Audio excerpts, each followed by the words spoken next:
Jeg vil fortælle lidt om, hvad det er, jeg løber rundt med på min smartphone, når jeg vandrer rundt op i bjergene i Spanien og Italien.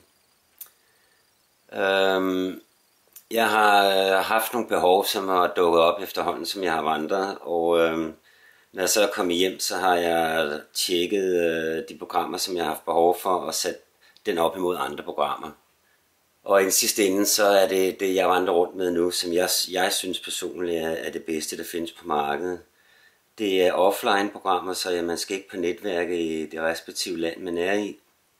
Nogle programmer har jeg hentet på Google Play, de fleste, og andre har fulgt med styresystemet. Jeg har en Samsung Galaxy S4 med styresystem Android indbygget i.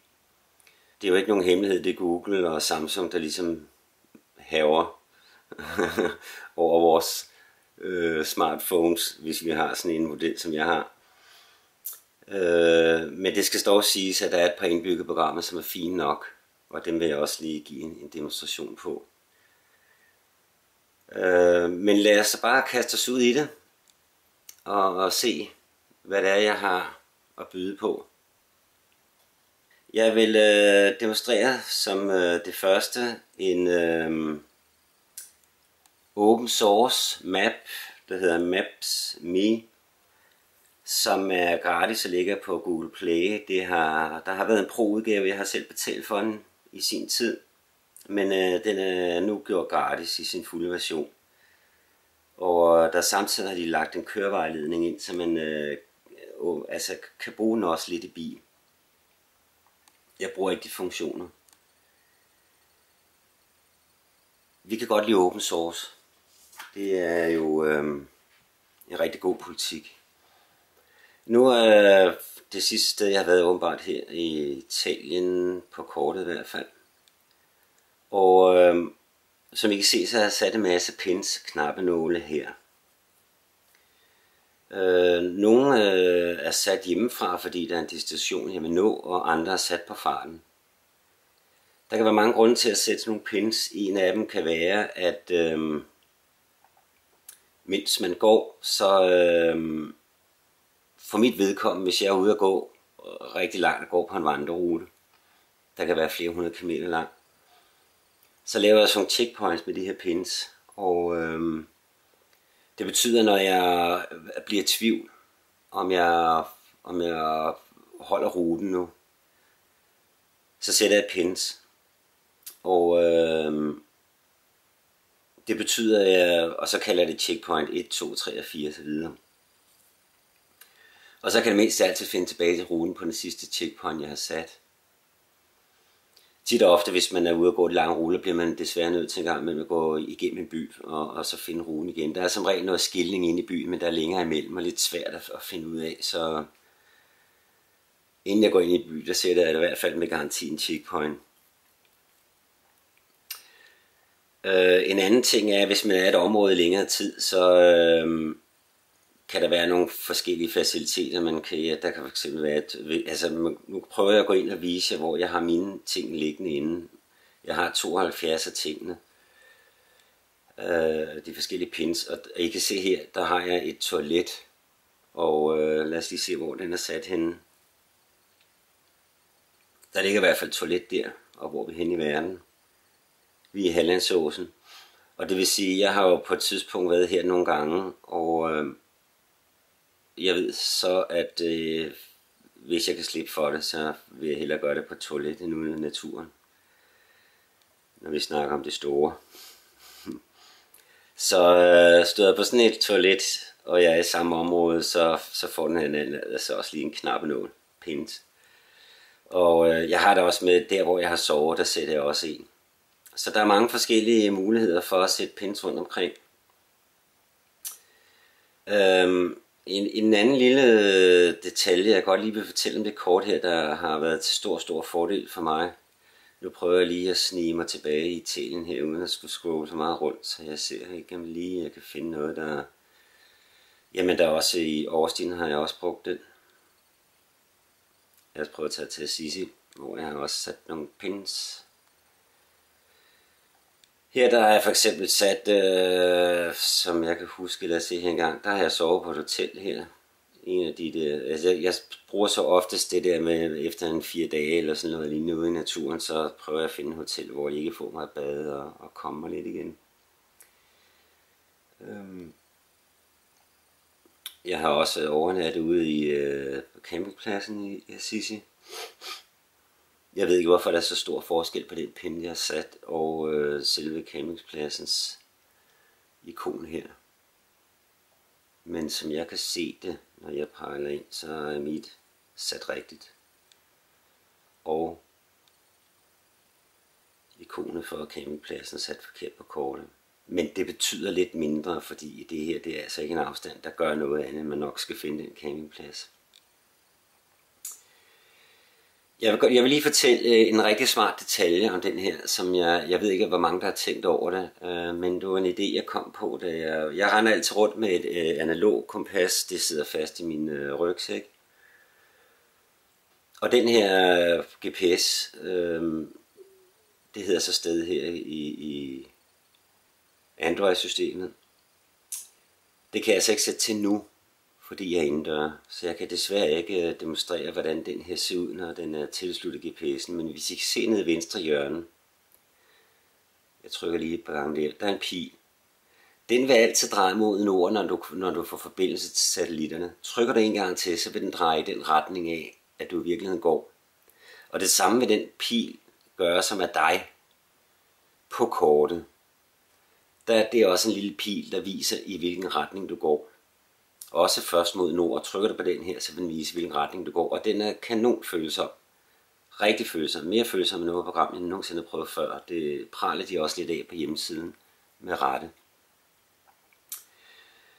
Det, der er rigtig godt, det er, hvis man står op på et bjerg, og det hele er noget skidt. Det kan være, man kan se, det høvler ned, og det ved man kommer til at være resten af dagen, eller man står på et bjerg og har egentlig ikke mere at drikke og spise, og vil egentlig gerne finde nærmeste by, så er det sådan set bare at tage den her GPS frem, gå ind i Maps.me, få fat i nogle satellitter og trykke 2 gange hernede, så den viser, hvilken retning man går i.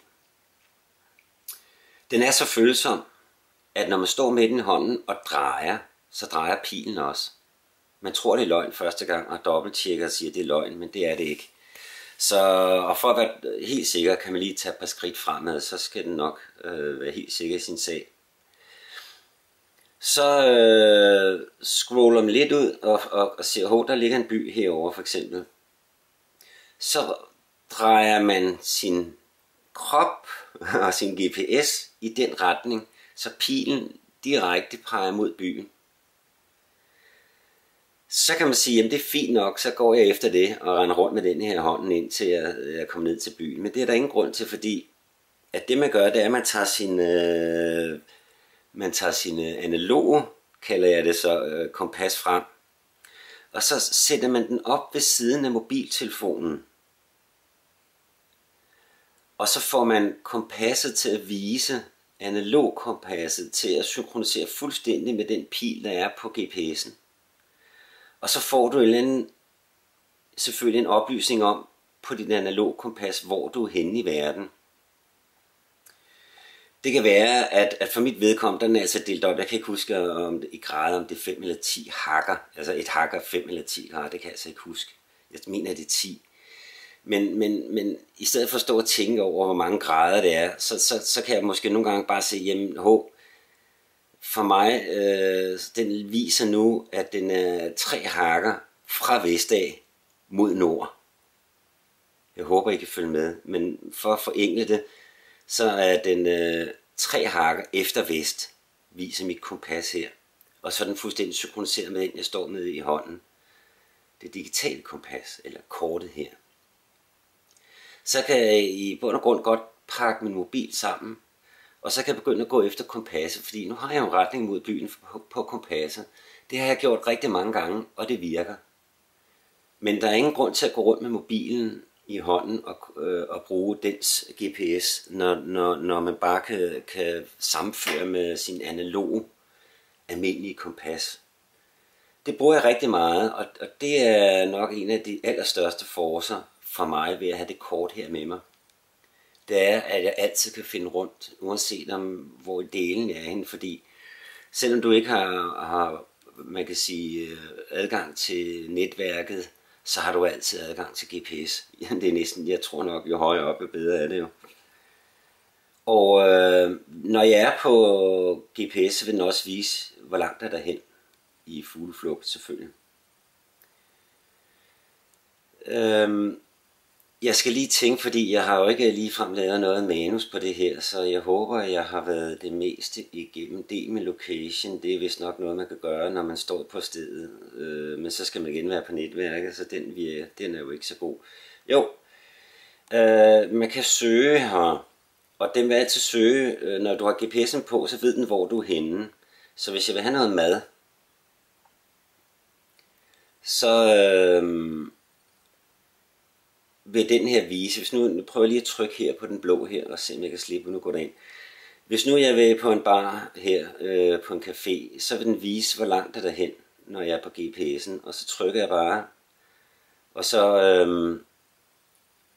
vil jeg jo være en eller anden blå pil i stedet, og den her vil indikere, der kommer sådan igen en lille ping frem, og viser her er baren.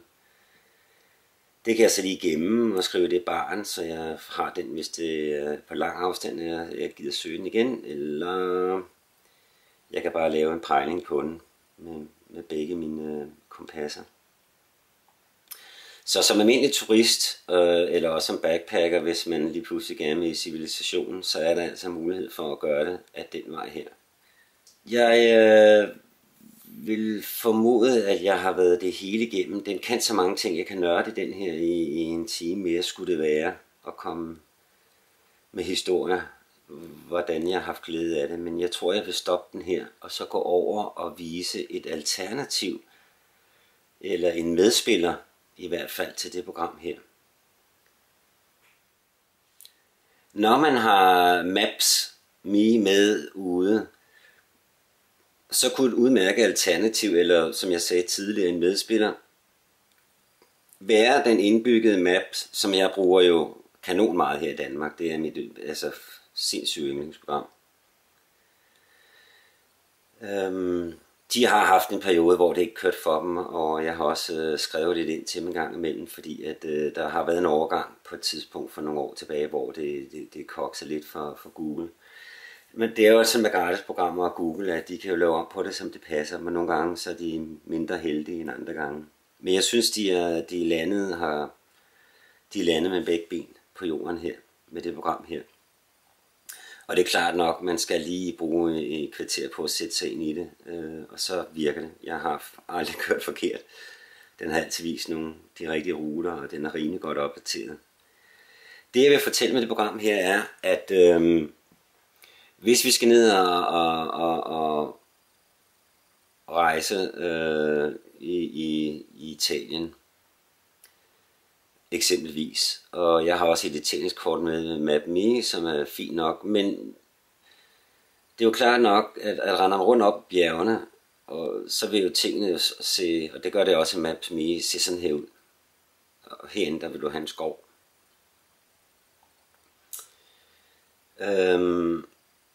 Det er fint nok, jeg har ikke så meget behov for det, men det kunne være, at man havde specifikt behov, og man vidste, at når man kommer op, ville have noget mere detaljeret. Så har Google den der smarte funktion, at den kan rent faktisk køre et offline-kort. Og så spørger jeg måske, hvorfor downloade et offline-kort, der ser sådan ud her, når Maps.me ser lige sådan ud. Det er det, fordi at man faktisk kan gå over i satellitmode. Og så har man altså lige pludselig en mere detaljeret ting, når man vandrer rundt. Her vil du så også have sådan en lille blå indikation på, hvem du er og render rundt, når du har GPS'en på. Der er ikke søgefunktion på samme måde, når du kører offline-kort, som der er ved Map.me. Men til gengæld, så kan du se meget detaljeret her, hvad det er, der foregår rundt omkring dig. Også oppe i bjergene. Der vil du kunne se floder og bække, små stier og shelters og ting og sager, hvilket også er på Map.me. Der kan godt lige pludselig stå, at der er en shelter forud i en eller anden bjerg, man vandrer rundt på, og tænker man, hvor delen. Men der er jo en eller anden venlig sjæl, der har lagt den ind. Men her kan du rent visuelt se det. Det man gør, når man, nu prøver jeg lige at gå tilbage bare for skægt her. Google har en rigtig map har en rigtig fed funktion. Når man trykker her, når man trykker i søgefeltet her, fjerner lige tastaturet, og kører ned i bund, så står der hernede, gem kort til offline brug. Når jeg trykker på det, så kommer jeg ind, og så kan vi lige se her, vil du gemme dette kort, panorer og zoom for at tilpasse. Og du får ikke lov at få hele verden. Så allerede der siger den område for stort, zoom ind. Jeg zoomer så ind, så jeg har, så i hvert fald advarslen forsvinder. Der. Nu kan jeg se, det udsnit, jeg får lov at have et kort, det er hvad det giver mig lov til Google. Så jeg går hen og finder ud af, hvor er det, jeg vil have mit kort hen her. Nu prøver jeg at gemme det til ERN. Jeg skal lige se en gang, det kan vi bare skrive her.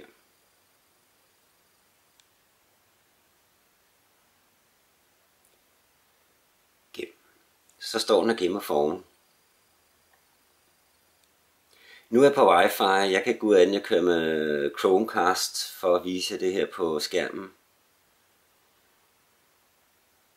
Så jeg kan ikke gå ud af min wifi for at vise jer, hvordan det ser ud, når jeg ikke er på nettet. Men jeg kan prøve at gå ind og vælge kortet. Jeg tror nok, nu er noget jeg kan se det, men jeg tror jeg har noget der hedder dine steder. Det er ikke alle jer der har det. Det er noget jeg har haft i umindelige tider. Altså det er noget jeg har fra starten af. Jeg mener den gemmer den herinde, det håber jeg. Så går jeg ned i bunden. Så kan jeg se her, Terni, der har jeg, det fylder 18 megabyte, det er okay. Det udløber om 30 dage, man får 30 dage, så kan man fortsætte med at abonnere på det og få 30 dage mere. Man kan også lave flere kort over et område, så man har noget mere bredt udsnit af området. Så nu vil jeg gerne se mit offline kort. Det ser simpelthen sådan her ud. Det der er så smart, det er, at når man render rundt nede i Italien, i Terni-området, så kan man trykke her og trykke her.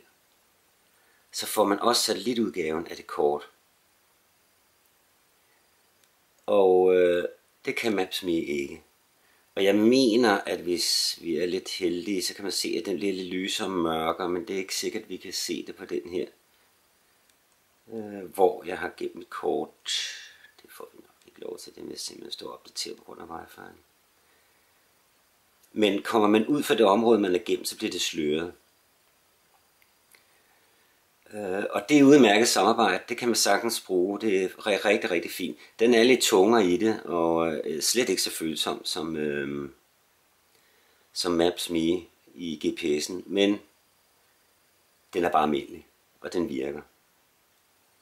Når man er færdig med at komme hjem og synes det er fint nok alt sammen, og man har ikke behov for at have kortet mere, så går man bare ind for mit vedkommende dine steder, og siger se og alle administrerer. Så kan man se, hvor mange kort man er liggende. Det var ikke lige det, jeg ville. Sådan at jeg sidder her og nusje. Se, jeg vil trykke her. Så vil jeg lige slette mit kort her. Slet. Det var lidt om GPS og kort, jeg har med mig. Jeg vil nu give nogle gode idéer og nogle gode fif til nogle andre apps, jeg bruger, når jeg er ude at backpack.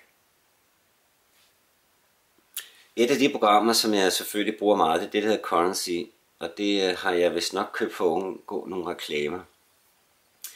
Men så kan man se her, så den har hele verdens møntfod. Og jeg har lagt nogle favoritter ned i bunden hernede, kan I se nogle danske kroner, euro og britiske pund og svenske kroner og US dollars. Og det er udmærket at bruge, når også man handler på internettet. Og heroppe for oven, hvor jeg lige vender lidt rundt på euro og DK, der vil, hvis nu jeg vil finde ud af, hvor meget 748 euro er, så skriver det ind her. Det er 5.568, og så nogle decimaler bagefter, som jeg i bund og grund selv kan vælge, om det skal være 4 eller 2. Det har jeg ikke fået valgt. Det er rigtig rart lige at have ved hånden, og det kan jeg kun anbefale. Jeg har betalt for det, fordi hvis jeg kan betale for det, så det koster måske 16 kroner eller et eller andet for at slippe for reklamen, og jeg gør det gerne. Et andet program, jeg bruger det Tourist Language, og det kan jeg lynhurtigt vise, hvis vi lige går i Italien. Står man op i en italiensk by, og en middelalderby, hvor der er absolut ikke nogen, jeg har ikke nogen virus, det bliver den bare ved med, men det er jo så reklamer. Så vil man gerne have fat i bussen, og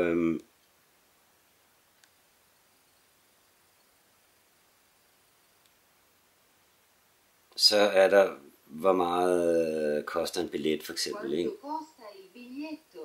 Men det er klart nok, at sproget, altså den kvinde, der taler det er jo ikke, det er online, men nedunder, hvor meget koster en billet, der står det jo rent faktisk på italiensk. Og så kan man bare vise det her. Og der er også lidt af, hvor kører den fra bussen, og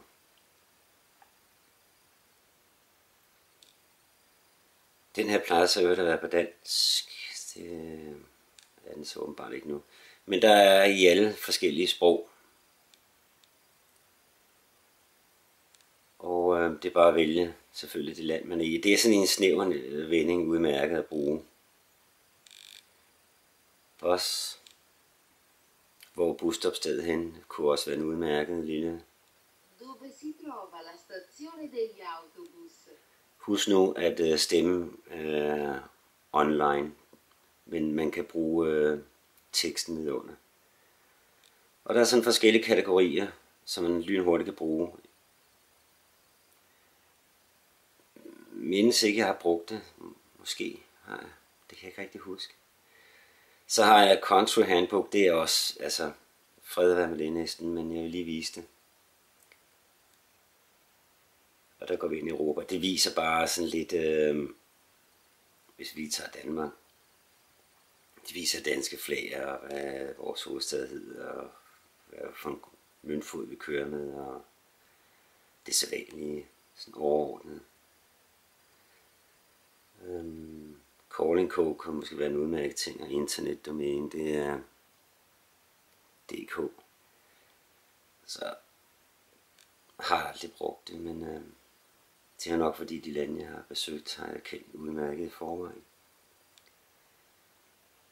Så kommer vi ned til S-Translator og oversæt, og det vil jeg også lige give en demonstration af, for det er jeg vil nok kun gøre det af oversæt.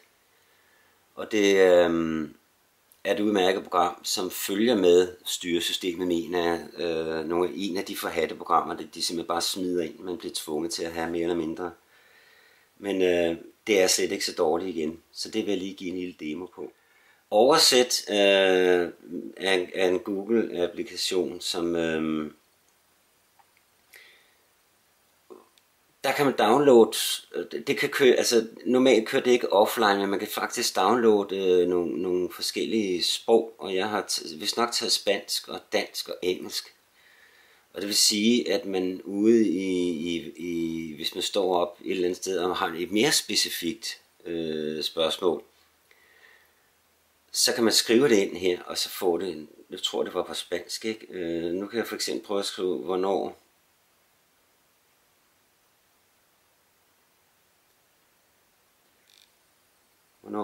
kører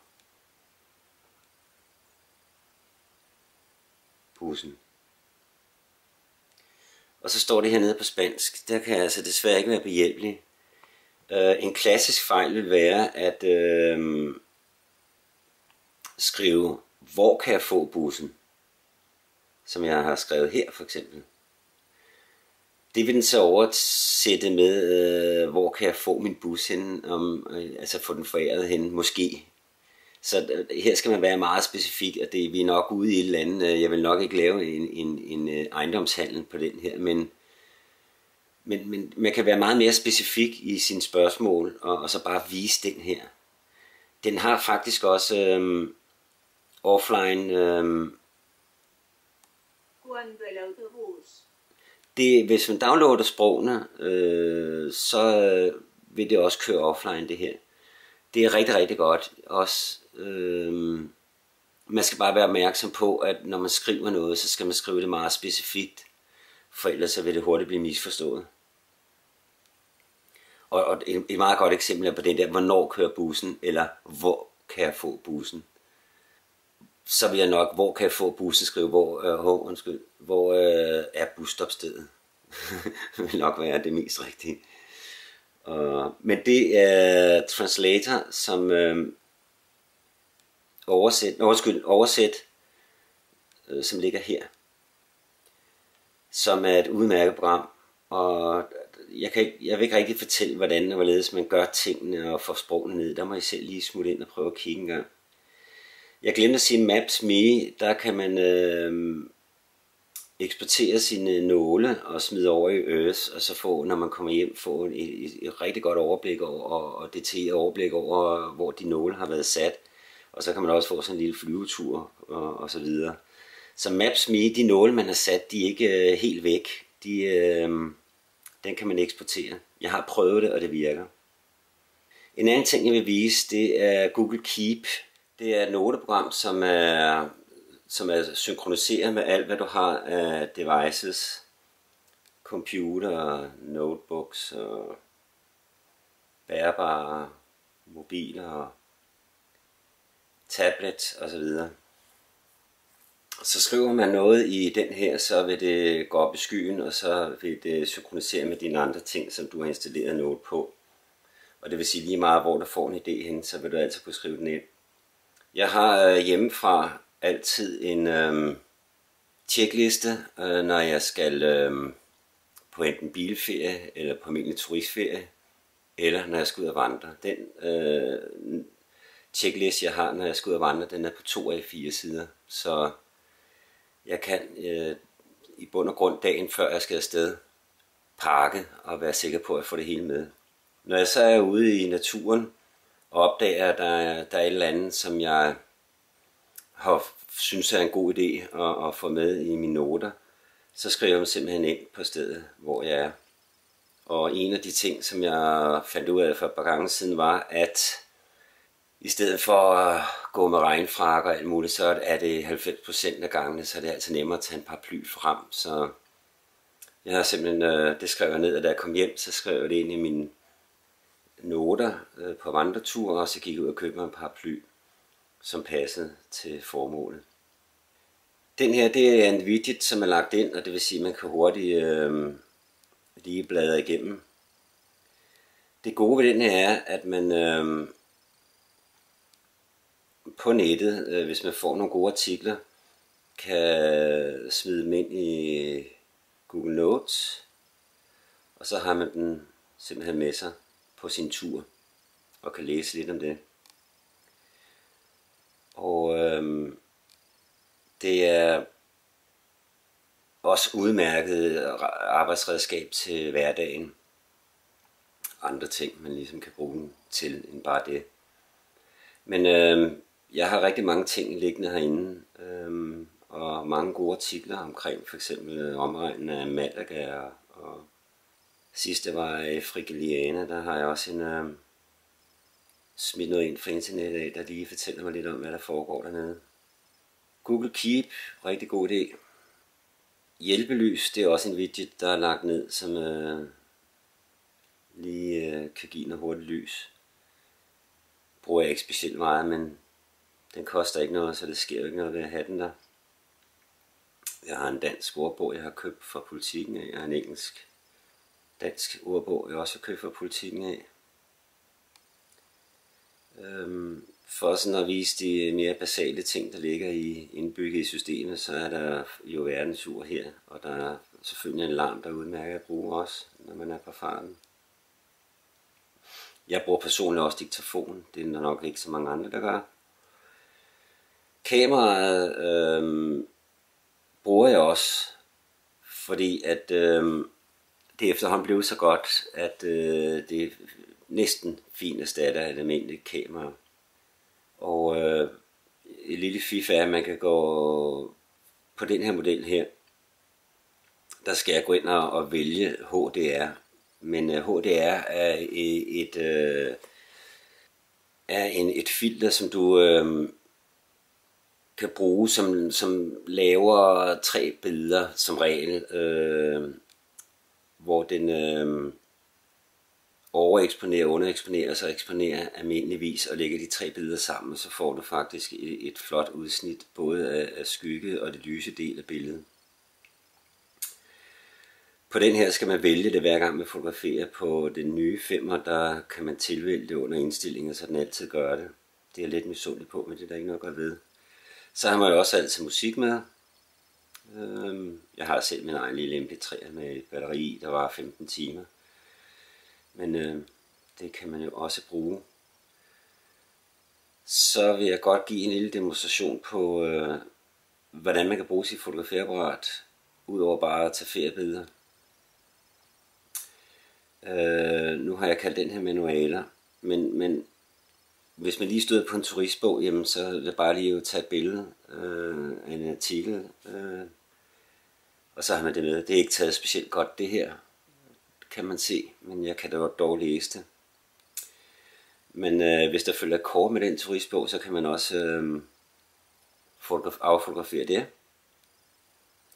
Og der kan man tage nogle forskellige udsnit, så man ligesom også har et kort her at gå efter. Hvis man er i Rom, så kan man tage undergrundsbanen og affotografere, hvordan man kommer lidt frem og tilbage over rute. Jeg tror, der er 4 eller 5 forskellige undergrundsruter, og som også går videre ud i nogle togruter. Og så behøver man ikke at rende rundt med kort. Jeg skal lige have sat den her op igen. En anden ting er, hvis man støder på et topografisk kort et eller andet sted, for eksempel Hallandsåsen, er det også udmærkeligt at affotografere det. Så har man også det med på farten. Det har jeg ikke gjort mig så specielt meget umage med, men det er der. Hvordan virker ens gear? Pandelygten, jeg har den rigeligt avanceret. Og skulle jeg glemme, hvordan den virker, det gør jeg ikke længere, men det har jeg gjort på et tidspunkt. Så har jeg også lige taget billeder af manualen og vejledningen. Der er et eksempel mere på, hvordan tingene fungerer.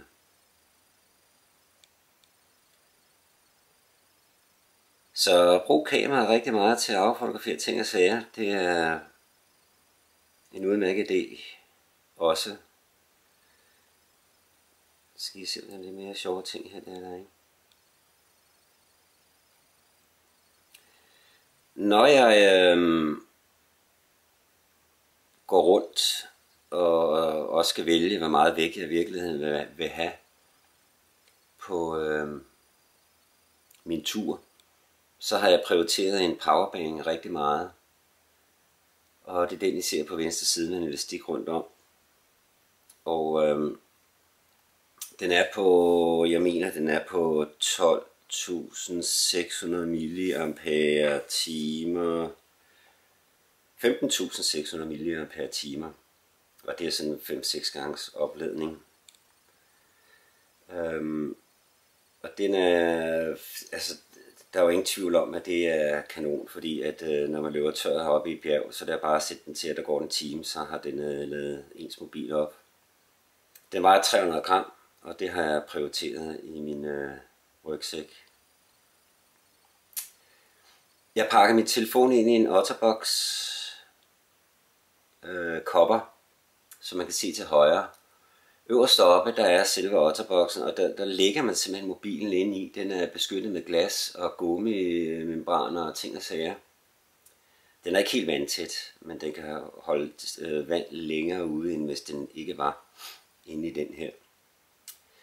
Og nederst, der kan man se, der kan man klapse den på forsiden af glasset, og så er der bælteklips. Det bruger jeg ikke, fordi at, det er der ingen grund til.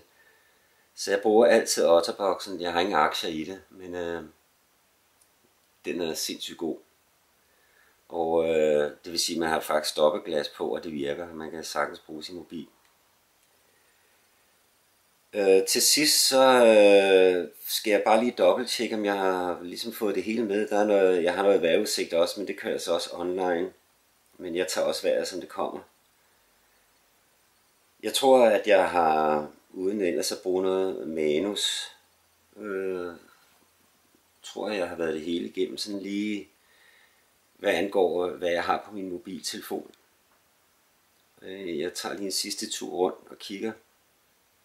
Jeg har mange ting. Jeg nørder meget